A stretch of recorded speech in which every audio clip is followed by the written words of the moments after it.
आज हमारे पाठ का नाम है वैदिक युग और ये हमारे इतिहास का एक बहुत ही इम्पोर्टेंट पार्ट है। आज हम इसके बारे में जानेंगे कि वैदिक युग क्या था और वैदिक युग में आर्यों का आगमन कैसे हुआ और आर्यों ने भारत के अंदर प्रचार प्रसार कैसे किया। ठीक है, आर्य कौन थे? पहला सवाल तो ये उठता है। आर्य इसके ऊपर बहुत आर्यों की जितनी भी बातें की जाए वो उसके ऊपर मतभेद बहुत ज्यादा हैं। आर्य कौन थे इसके बारे में एक सिंपल सा बात कहा जाता है कि आर्य मध्य एशिया से आए हुए व्यक्ति थे और वो संस्कृत के बहुत बड़े ज्ञाता थे। आर्य का अर्थ ही होता है सुसंस्कृत। सुसंस्कृत इसका अर्थ होता है कुलीन या सभ्य। आर्यों ने स्वयं के लिए ऐसे शब्द यूज किए थे। उच्च अपने आप को ईश्वर के बराबर मानते थे, वो संस्कृत भाषा का ज्यादा प्रयोग करते थे। ठीक है, और हम भारतीयों के लिए आर्यों ने दस्यु या दास शब्द का यूज किया था, यानी कि एक तरह से माने तो वो हमें हीन समझते थे, नीच समझते थे। ठीक है, आर्यों को आने के ऊपर भी बहुत ज्यादा मतभेद है। अलग अलग पुरातत्व वैज्ञानिक है, उन्होंने अपना अलग अलग मत दिया है। इसके लिए कुछ पुरातत्व आर्य कहाँ से आए, तो इसमें पहला बात बताया जाता है यूरोप। तो हम एक रफली मैप बना लेते हैं। यूरोप में कहा जाता है कि जो आर्य थे उनकी जो भाषा थी वो लिथुआनियाई भाषा थी और यूरोप के अंदर भी लिथुआनियाई बोला जाता है, क्योंकि यूरोप के अंदर एक देश है, उस देश का ही नाम लिथुआनिया है। ठीक है, लातविया लिथुआनिया। ठीक है, तो वहां पर वो भाषा बोली जाती है। इसीलिए जो बहुत सारे यूरोप के जो भूगोलवेता पुरातत्ववेता हैं उनका कहना है कि जो आर्य थे वो यूरोप से आए थे। ठीक है, यूरोप में भी वो लिथुआनिया जो है वो यूरोप के ऊपरी सीमा पे है। जैसे कि ये नॉर्वे है, स्वीडन, फिनलैंड, लातविया, लिथुआनिया और एक और देश है, और ये बाल्टिक सागर। ठीक है, तो एक डेन्यूब नदी है, रूस से निकल के आती है। यहाँ पे रूस है, रूस बसा हुआ है। एक छोटा सा मैप है रफली। डेन्यूब नदी निकल के आती है, वो नीचे जाकर अटलांटिक महासागर में गिरती है। ठीक है, तो यूरोप के डेन्यूब नदी में हंगरी नाम का एक देश है जो यहीं पर बसा हुआ है, डेन्यूब नदी के किनारे हंगरी। बहुत सारे जो पुरातत्ववेदा हैं उनका मानना है कि जो आर्य थे उन्होंने अपनी रचनाएं की। उन रचनाओं के अंदर उन्होंने कहा कि वो जिन प्रदेशों में से आए हैं वहां पे झील, नदी, तालाब, पेड़ पौधे और घोड़े, खच्चर और क्या कहते हैं शेर, बाघ, ऐसे सब जानवर वहां पे बहुत आयत मात्रा में पाया जाया करते थे। तो बहुत सारे वैज्ञानिकों का मानना है कि डेन्यूब नदी का जो क्षेत्र है वहां पर जो भौगोलिक स्थिति है वो सेम टू सेम इसके अनुसार है। ठीक है, हंगरी जो है वहां डेन्यूब नदी के बगल में, ये डेन्यूब नदी उसके बगल में हंगरी, यहाँ की जो भौगोलिक स्थिति है सेम टू सेम इसके अनुसार है। क्योंकि यहाँ पे ना जो पशु पाए जाते हैं वो सेम यही पशु पाए जाते हैं। यहाँ पे झीलें भी बहुत ज्यादा है, नदी तालाब भी बहुत बहुत अधिक मात्रा में है, माहौल एकदम मस्त है। ठीक है, तो वहां से आया हुआ माना जाता है। लेकिन इसकी आलोचना करने वाले जो पुरातत्ववेदा हैं वो कहते हैं कि नहीं, ये कोई एक सिद्ध कारण नहीं है कि वो यहीं से आए होंगे। वैसे लेकिन जो समर्थन रखते हैं वो कहते हैं कि आज भी यहाँ पर वही सब जानवर पाए जाते हैं। उन्होंने अपनी रचनाओं में ये कभी नहीं कहा कि हमने हाथी देखा है, बत्तख देखा है, मतलब उन्होंने कभी हाथी और बत्तख नहीं देखा। और हंगरी एकमात्र ऐसा देश है जहाँ पे हाथी और बत्तख बहुत कम मात्रा में और कुछ कुछ पाए जाते हैं, तो मुश्किल ही नहीं तो नहीं पाए जाते हैं। ठीक है, तो हंगरी को ही माना जाता है। आलोचक करता ये कहते हैं कि आखिर ऐसा हो नहीं सकता कि हंगरी में ही क्यों, हंगरी में जो आज पशु पक्षी पाए जा रहे हैं जरूरी नहीं कि वो आज उस समय भी पाए जाते हो।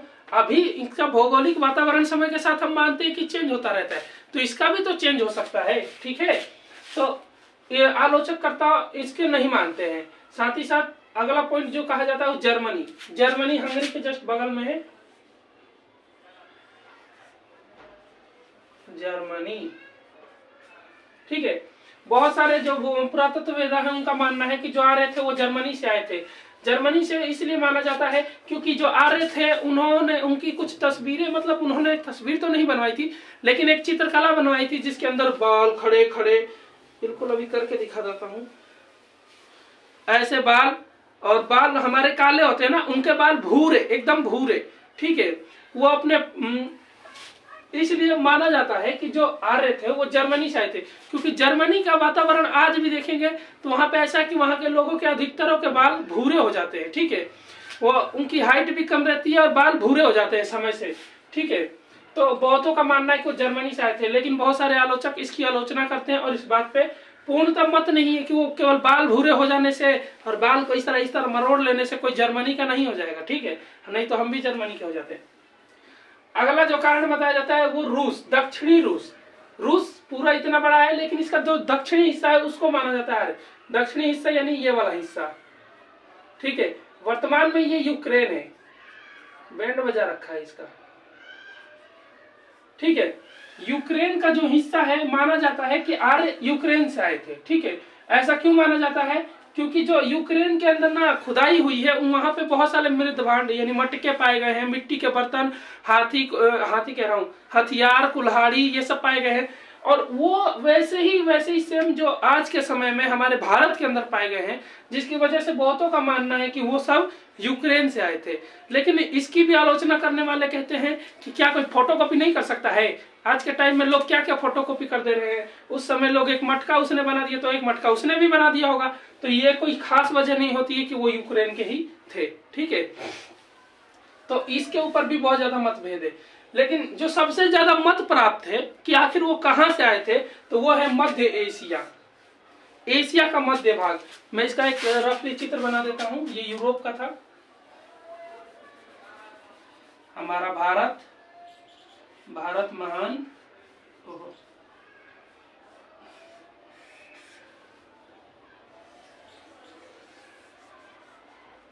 रफली चित्र है,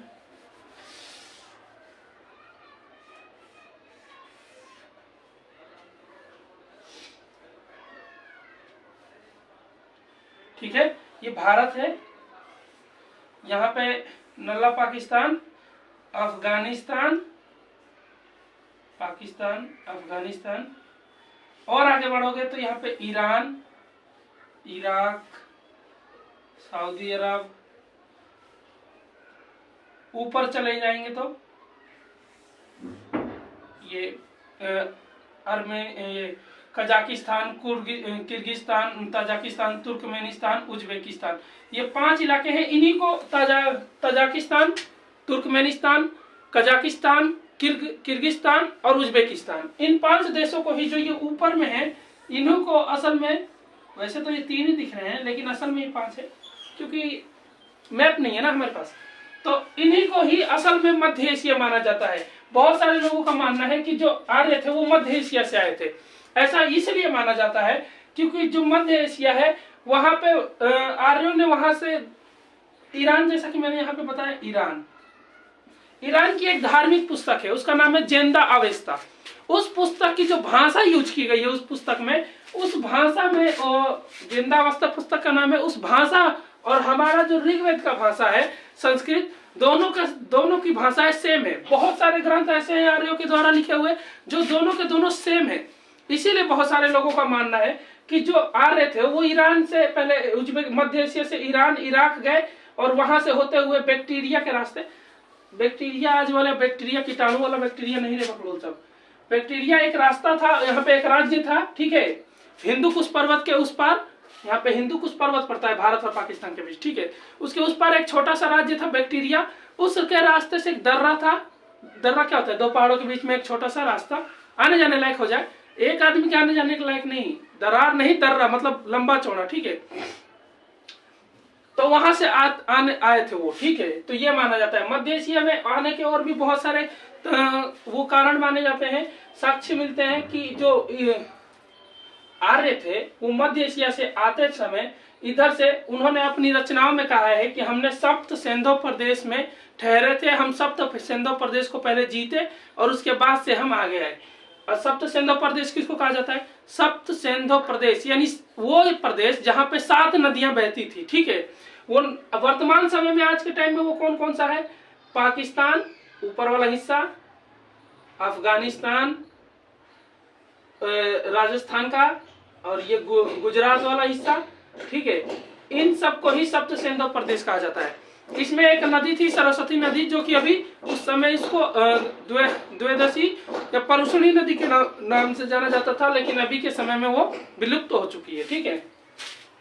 आर्यों ने मध्य एशिया से आने के और भी साक्ष्य लोग प्रमाणित करते हैं कि जो आर्य थे उन्होंने अपनी रचनाओं में ये भी कहा है कि हमने अपने वो जो और भी लेख थे वो वैसे ही सेम लेख उनके ईरान और इराक में मिलते हैं, जिससे साबित होता है कि पहले उधर गए, उधर से इधर आए, ठीक है। फिर अगला कारण आता है उत्तरी ध्रुव। इसके ऊपर जो मतभेद है वो, इसको सबसे पहले तो ये जानते हैं कि उत्तरी ध्रुव के ऊपर जब जिस व्यक्ति ने कहा था वो थे हमारे बाल गंगाधर तिलक। उन्होंने लोकमान्य बाल गंगाधर तिलक, नाम तो आप जानते होंगे। उनका कहना था कि जो आर्य थे वो उत्तरी ध्रुव से आए थे। हम एक रफली मैप बना लेते हैं। उत्तरी ध्रुव, रूस के ऊपर वाला हिस्सा ही तो उत्तरी ध्रुव होता है, ठीक है। उत्तरी ध्रुव, लोकमान्य बाल गंगाधर तिलक का कहना था कि जो आर्य थे वो उत्तरी ध्रुव में रहते थे। समय बीतता गया, यहाँ पे बहुत ज्यादा मतलब बर्फ गिरने लगा। और बर्फ गिरने के कारण मौसम के में परिवर्तन हो गया, लोगों का रहना दुश्वार हो गया, लोग वहां से हटने लगे, ठीक है। पलायन करने की स्थिति आ गई, वो पलायन करने लगे। जिन थोड़े बहुत लोग बचे थे वो बर्फ के नीचे दब गए, लोग परेशान हो गए, इस प्रहिमाम करने लगे, ठीक है। वो वहां से निकलने के लिए कोई नए स्थान की खोज करने लगे। वो इस रास्ते से होते हुए सबसे पहले यूक्रेन होते हुए मध्य एशिया पहुंचे। मध्य एशिया में पहुंच के उन्होंने वहां पर बहुत कुछ अपने लेख छोड़े, क्योंकि वो एक ही बार में चलना शुरू करेंगे तो इतना दूर थोड़ी ना जाएंगे। वो वहां पे रुके, समय समय पर बीच में रुकते गए, इसीलिए ये सब जो साक्ष्य मिलते हैं वो मिलते आते हैं, ठीक है। यूक्रेन में मर्दभांड मिला है। हंगरी के कहा जाता है कि वो कुछ समय यहाँ पे भी बिताया होगा उन्होंने, और कहा जाता है कि यहाँ पे उनके भूरे बाल होने के कारण मिलाप होता है। मध्य एशिया में भी उन्होंने कुछ समय बिताया होगा, यहाँ पे कुछ उन्होंने अपने ग्रंथ लिखे। उसके बाद से वो बैक्टीरिया के होते हुए ये पश्चिम की तरफ से उन्होंने भारत के अंदर एंट्री मारी और वो दक्षिण भारत तक चले आए, ठीक है।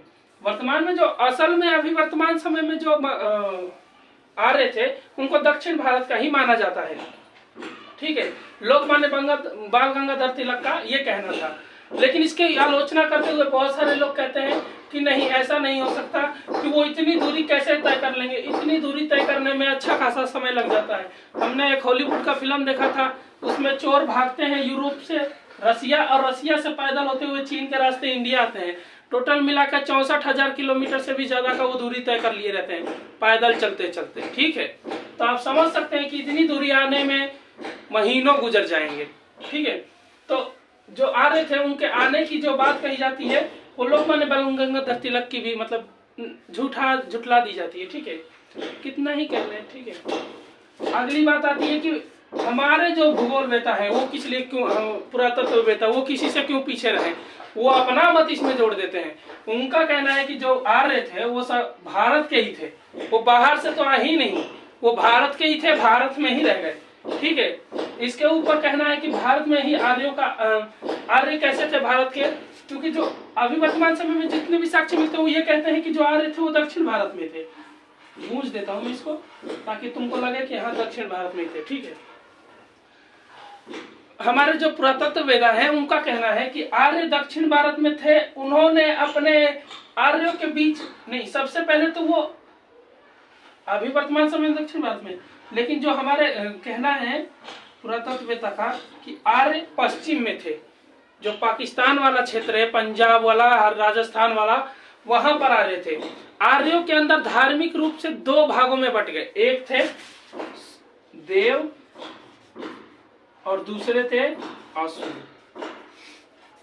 इन दोनों के बीच में धर्म को लेकर बहुत बड़ी युद्ध चला, ठीक है। एक दूसरे को खूब मारा काटा, अच्छे से निपटाया फाइल सबका, ठीक है। जो कुछ भी करना था सब कर लिया। जब सब कुछ हो गया तो आखिरी में परिणाम जो निकला कि देव जीत गए, जैसा कि हर फिल्म में होता है, देव ही जीतते हैं। और असुर हार गए। असुरों के हारने के बाद जो असुर थे वो यहाँ से ईरान की तरफ चले गए, ईरान की तरफ वो चले गए, और उन्होंने असुरों ने ही जाके, थे तो वो भाषा बोली और हर चीज वेशभूषा में तो वो आ रही थे, लेकिन थे उनकी बस विचारधारा अलग थी।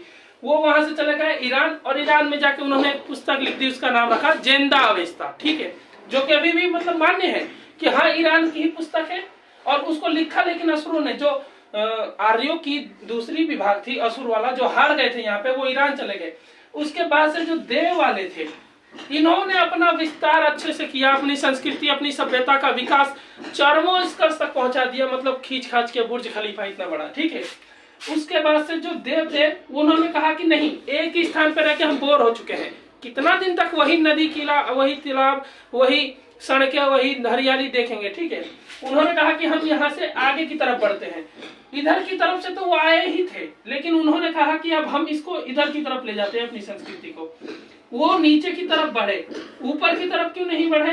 क्योंकि कहा जाता है कि वो ऊपर के क्षेत्र को ना दूषित मानते थे। दूषित क्या कहने का मतलब है कि अपशगुन मानते थे। ऊपर जो क्षेत्र है उत्तरी भारत, उसको अपशगुन मानते थे, उधर नहीं जाते थे, ठीक है। उन्होंने कहा कि हम अपने प्रचार प्रसार नीचे करेंगे, दक्षिण भारत की तरफ। इसीलिए भारत के दक्षिण भारत में ही आर्य आकर बस गए, और इधर बहुत बड़ी संख्या में आर्यों की प्रजाति बस गई। आर्यों ने बहुत बड़ा इधर जो कहा जाता है परिवर्तन लाया, और आर्यों ने परिवर्तन के कारण ही आज हमारे पास ऋग्वेद, यजुर्वेद, सामवेद, अथर्ववेद और ये सारी चीजें जितनी भी वेद पुराण है हमको मिलते हैं पढ़ने के लिए। साथ ही साथ आर्यों ने और भी आगे तक, जो इधर म्यांमार वाला क्षेत्र है, बांग्लादेश वाला क्षेत्र है अभी वर्तमान समय में, उधर भी भूटान वाला, इस तरफ भी उन्होंने अपने कार्यक्रम जारी रखे और इधर भी उन्होंने विस्तार किया। लेकिन आलोचनकर्ता किसके नहीं होते, आलोचककर्ता फिर से बीच में कूद पड़े, ठीक है। उनका कहना था कि नहीं, आर्य भारत के नहीं थे, यदि वो भारत के होते तो उनकी भाषा में, और जो अभी भारत में लोग रह रहे हैं और भाषा बक रहे हैं, उनकी भाषा में बदलाव नहीं होता, दोनों के दोनों सेम होते। क्योंकि अगर हमारी नस्ल बदल रही है, पीढ़ी बदल रही है, पीढ़ी बदल रही है, पीढ़ी बदल रही है, तो हमारी भाषा में भी चेंजिंग आता है, थोड़ा बहुत मानते हैं, लेकिन एक ही बार में इतना चेंजिंग नहीं कि आर्यों की भाषा बिल्कुल ही हमारे वर्तमान समय की जो भाषा है उससे बिल्कुल अलग थी, ठीक है। अभी किताब कोई खोल कर दे देगा ना आर्यों का, तो पढ़ नहीं पाएंगे हम लोग, ठीक है। तो इसीलिए कहा जाता है कि जो आलोचक करता थे उन्होंने कहा कि नहीं, वो सब अलग थी और आर्य यहाँ के नहीं थे। और कारण उन्होंने क्या बताया कि जो व्यक्ति जिस स्थान का होता है, सबसे पहले वो उस स्थान को विकसित करता है, उसके बाद वो दूसरे स्थान की तरफ पलायन करता है। जैसे कि अमेरिका को ले लो, सबसे पहले उसने अमेरिका को सुपर पावर बनाया है, उसके बाद अब वो दुनिया भर में पैसा बांट रहा है। चीन को देखो, चीन ने अपने देश को पहले समृद्ध बनाया, एकदम ढंग से बेहतरीन कर दिया, अब वो दुनिया भर में सड़कें बना रहा है। हमसे हमारे गली की सड़क नहीं बन रही है, वो पूरे दुनिया में यूरोप तक, एशिया तक, पलाना ढिमका कहां तक सड़क पहुंचा रहा है, ठीक है। तो उसी तरह उनका कहना था कि अगर वो भारत के थे तो पहले भारत को बढ़ावा देते, लेकिन उनकी जो पुस्तकें मिलती हैं उन पुस्तकों से पता लगता है कि जो आर्य थे उनको भारत से ज्यादा नॉलेज इराक और ईरान की थी, और जो उज्बेकिस्तान वाला इलाका था, मध्य एशिया वाला, उनकी नॉलेज ज्यादा थी, क्योंकि वो अपनी पुस्तकों में उन्होंने उन चीजों का वर्णन किया है जो इधर की तरफ में वर्तमान समय में भी पाए जाते हैं और उस समय में भी पाया जाया करता था, तभी तो उन्होंने लिखा है, ठीक है। तो ऐसे सब कटाक्ष किए जाते हैं कि नहीं, वो भारत के नहीं थे। और कटाक्ष किए जाते हैं कि जो आर्य थे, अगर वो भारत के ही होते तो उन्होंने भारत को पूरे तरह से, हम जैसे मान के चलो किसी इलाके में रहते हैं, हमारा घर है, तो हम घर का कोई कोना छोड़ देते हैं क्या? जब सुबह झाड़ू मारने जाते हैं तो एक को कोना बाकी नहीं छोड़ते हैं, सब झाड़ू मार देते हैं, यानी कि हम कुछ नहीं छोड़ते। अगर आर्य भारत के थे तो उन्होंने पहले भारत को ही तो ढंग से बनाना चाहिए था, लेकिन उन्होंने ऐसा भी नहीं किया। उन्होंने उत्तर भारत को क्यों छोड़ा, ठीक है। ऐसे करके कटाक्ष होते हैं हम पे, ठीक है। तो आर्यों का आगमन का प्रसार से भी आगमन, भारत में आर्यों के आगमन और प्रसार की बात की जाती है कि चलो ठीक है, अब ये कटाक्ष, तो अब जो ये बातें थी कि वो कहाँ से आए थे, तो इसमें भी मतलब इतनी सारी बातें मैंने बताई, अलग अलग बातें थी सबकी। सबसे ज्यादा जो बहुमत प्राप्त हुआ है वोटिंग के आधार पे, वो मध्य एशिया को प्राप्त हुआ है। डबल टिक मार देता हूँ यहाँ पे, ठीक है। आप समझ सकते हैं कि मध्य एशिया से ही वो आए थे, ठीक है। लेकिन दूसरा प्रश्न अब फिर आर्यों पे उठता है कि भारत में आर्यों के आगमन का प्रसार बताइए, कि जो आर्य आए थे उनका आगमन कैसे, इतना आगमन कहाँ कैसे हुआ और इतना ज्यादा प्रसार कैसे हुआ। ठीक है, तो आप इसका एक स्क्रीनशॉट लीजिए, मैं रफ करता हूं, फिर फोटो बनाएंगे तगड़ा वाला।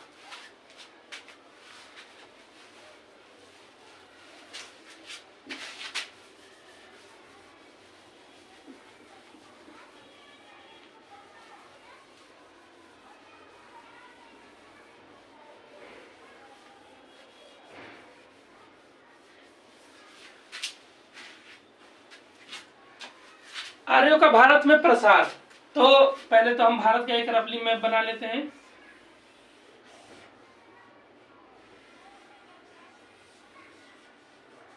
ये रफली मैप है, ठीक है, ऐसा ऐसा मैप बनाएंगे कि मैप वाले पागल हो जाएंगे। ठीक है, ये भारत का रफली मैप है। हम आगे बढ़ते हैं। बहुत सारे जो लोगों का मानना है कि जो आ रहे थे वो तब आए थे भारत में जब हड़प्पा सभ्यता खत्म हो गई थी, बिल्कुल मतलब नष्ट के कगार पे ही चल रही थी, उसके रहने और ना रहने से अधमरा कुत्ता समझ लो उसको। जो हड़प्पा सभ्यता थी यहाँ पर एच लिख देते हैं, हड़प्पा, ये जब खत्म होने के कगार पे थी तब यहाँ पर आर्य विकसित होना शुरू हुए थे। उनके आगमन की बात जब की जाती है तो कहा जाता है कि आर्यों ने पहले हड़प्पा के लोगों पे आक्रमण किया और उसके बाद से उनको जीत गए, क्योंकि आर्यों के पास बुद्धि बहुत तेज थी, पढ़े लिखे थे ना वो सब, उनके पास कुशल अस्त्र थे, मतलब हथियार थे, चलाने वाले अच्छे खासे, ठीक है, चलाने वाले भी थे, घोड़े, हाथी नहीं थे, घोड़े बहुत अच्छी मात्रा में थे, जिसकी वजह से उन्होंने पूरे हड़प्पा वासियों के बारे में हम पहले पढ़ चुके हैं कि वो शांति प्रिय थे, तो वो हार गए बेचारे। आर्यों ने पूरे क्षेत्र पर कब्जा कर लिया, इतने पर ही शुरू में कब्जा किया, पूरे भारत को नहीं किया माना जाता है। ठीक है, ये मैं नहीं कर रहा हूँ, ये पुरातत्व वेदा कह रहे हैं, क्योंकि मैंने अभी रिसर्च नहीं किया है। उन्होंने इतने दूर पे कब्जा कर लिया, उन्होंने इसके खूब अच्छे से विस्तार किया, अपनी सभ्यता और संस्कृति का विकास किया, तगड़ा एकदम मारा हजार, और कहा जाता है कि उन्होंने जितना कुछ भी अपनी नई बस्तियां बनानी शुरू कर दी, अपने अपने डिजाइन, पहले के जो डिजाइन थे उनको तोड़ा तो नहीं, लेकिन कहा जाता है कि मतलब अब अपना अपना सब कुछ करने लगे। जो नए आए थे परिवार बसे हुए थे, आर्यों के परिवार आके बसने लगे, तो उन्होंने अपने अपने हिसाब से घर बनाया, बंगला बनाया, जो भी गाड़ी भाड़ी, उस समय गाड़ी नहीं हुआ करती थी ना, रथ बनाया, रथ के भी कोई साक्ष्य नहीं मिलते हैं, घोड़े के ऊपर मतलब पट्टा रख दिया बैठने लायक। ठीक है, तो जो कुछ भी उन्होंने किया वो सब अपना किया। ठीक है, तो आर्यों ने इतना सब कुछ किया। तो पहली बात तो हमें इसके तारीख जाननी पड़ेगी कि हड़प्पा सभ्यता कब खत्म होती है। इसके लिए बहुत एक डेट मतलब निश्चित किया गया है, वो कहा किया गया है 2500 ईसा पूर्व। ठीक है, 2500 ईसा पूर्व हड़प्पा सभ्यता खत्म हो रही थी। उसके बाद आर्य आके बसे और उन्होंने विकास किया। तो कहा जाता है कि आर्यों ने जब विकास किया और पूरा उन्नत होने होते उनको 1000 वर्ष लग गया। कितना लग गया? 1000 ईसा पूर्व। ईसा पूर्व किसको कहते हैं? संख्या वर्ष घटता है, बढ़ता नहीं है, घटता है। ठीक है, 1000 ईसा पूर्व लग गया। जब अच्छे से वो व्यवस्थित हो गए तो उन्होंने ऋग्वेद की रचना करने की सोची और यहां से पलायन करने की भी सोची, क्योंकि वो समझ चुके थे कि एक ही जगह कितनी सालों तक रहेंगे। वो आगे बढ़ने के लिए सोचने लगे। उन्होंने, उनके पास सब कुछ बेहतरीन था, वो लड़ाई करते करते दक्षिण भारत तक पहुंच भी गए। ठीक है, ये तीर है, क्योंकि तीर ही मार रहे थे ना वो, इधर के लोगों का फाइल निपटा दिया। ठीक है, तो वो दक्षिण भारत तक पहुंच गए और दक्षिण भारत पे भी कब्जा कर लिया। फिर उन्होंने अपना जो ऋग्वेद था, हम जिसको आज पढ़ते हैं, जो उनका दिया हुआ आज भी इतना बड़ा सामर्थ्य रखता है कि एक अच्छे काम, कोई बिगड़ता हुआ काम भी उससे बन सकता है। ठीक है, तो ऋग्वेद की रचना कब की गई? तो माना जाता है कि जब वो व्यवस्थित हो गए। तो कब व्यवस्थित हुए? 1000 वर्ष पर। 2500 में से 1000 घटा देंगे तो मैंने कहा अभी कि समय घटता है, जुड़ता नहीं है। ईसा पूर्व में समय घटता है, हमें 0 तक लाना है। तो 1500 ईसा पूर्व किस चीज की रचना? ऋग्वेद। ऋग्वेद की रचना के जो तारीख है वो 1500 ईसा पूर्व है। ठीक है, यानी कि ईस्वी जो 00 है ईस्वी, उससे 1500 ईसा पूर्व। 00 क्या होता है? समय कालों को इस तरह बांटा गया है। पहले बीच में एक पॉइंट रख दिया गया है, ईसा मसीह के जन्म को 0 माना गया है। इसके आगे जो बढ़ता है उसको सन कहते हैं। जैसे अब बढ़ते बढ़ते पहुंच चुका है ये कहां तक, जैसे सन 1, सन 2, सन 3, उसीलिए सन 2021 चल रहा है। अब तो 21 को हटा दो, सन 2000 चल रहा है। ठीक है, 2021 कह रहा हूँ, 2023 चलने लगा ना, 2023 चल रहा है। तो 2000 को जोड़ो, 23 चल चुका है, और जो साल चलेंगे और जैसे ये साल खत्म होगा तो 2000 के हटके 21000 आ जाएगा। ठीक है, तो इतना समय आगे बढ़ चुका है, लेकिन इसके पीछे के समय को घटाया जाता है। ठीक है, इस तरह नहीं बढ़ाया जाता, बढ़ता तो इसी की तरफ है, लेकिन हमें इधर जाना है ना, 20वीं सदी तक हमको अगर काउंट करना है तो यहाँ पे 2500 लिख दिया, तो 500 घटाएंगे तब जाके ना यहाँ पे 1500 पहुंचेगा, उसके बाद 1000, फिर 500, इस तरह करके घटता जाएगा। ठीक है, तो समय को इस तरह बांटा हमारे इतिहासकारों ने। ठीक है, तो इस तरह ऋग्वेद की रचना हुई, और उन्होंने अपने भारत के अंदर और भी वेदों की रचना की समय के साथ। यजुर्वेद, सामवेद, अथर्ववेद, ठीक है, ब्राह्मण ग्रंथ लिखे, पुराण लिखे, रामायण, महाभारत, ये सारी चीजों को उन्होंने ही संकलित किया, लिखा। ठीक है, उपनिषद लिखे, श्लोक लिखे, बहुत सारे श्लोक, लाखों लाखों श्लोक लिखे। ठीक है, उनका काम ही भर दिन बैठ के लिखना था, तो क्या करेंगे। हमारी तरह आज के टाइम में इतनी भाग दौड़ भरी जिंदगी कहाँ थी उनकी। तो उन्होंने इतना सब कुछ किया, और इस तरह उन्होंने भारत के अंदर अपना प्रसार प्रचार किया। पूरा वीडियो देखने के लिए धन्यवाद। दूसरी बात कि कल अब हम जानेंगे वैदिक सभ्यता में जो बुकें उन्होंने लिखी थी, उन बुकों में क्या लिखा था वो जानेंगे। धन्यवाद।